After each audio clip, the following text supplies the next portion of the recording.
Good evening, Jon Pelton, Meteorologist here on the Pack Trail Fire. Just kind of taking a look at the weather, what we're expecting over the next couple of days and out through the end of the week.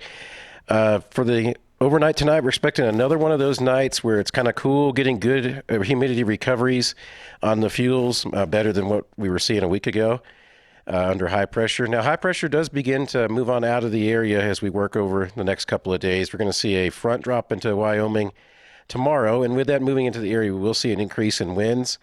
Also see temperatures relatively similar to what we saw today up there on the fire, averaging at about the 9,000 foot level, some upper 40s in that area. Humidities may drop below 30%, but the main thing we're looking at tomorrow is the wind gusts up in that 25 to 30 mile an hour range out of the kind of the west or the southwesterly direction.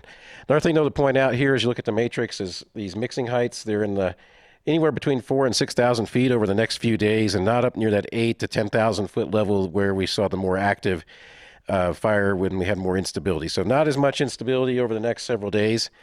Wednesday's kind of a day in between systems, be a little bit milder, and not as much cloud cover as what we're expecting tomorrow, kind of in behind the first front. Now another disturbance in front works in for Wednesday night and Thursday. That one looks to actually have a chance, about a 50-50 chance of getting a hundredth or two of precipitation across the fire area. So there may be some areas that get missed, kind of like the last time. The Revant Valley is one area that kind of got rain shadowed on the west and southwest portion of the fire, but it does look like about a 25% chance of seeing a tenth of an inch or the wetting rain for the area. Now, the latter part of the week, not looking at any additional chances for measurable precipitation. Does look a little drier on Friday with some gusty winds on a few days, particularly on Sunday.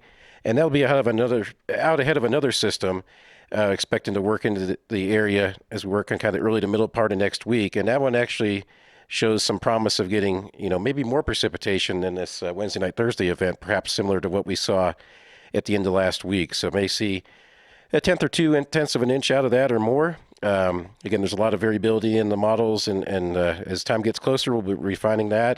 But it does look like there's a chance of rain to end the month and start November. End of report.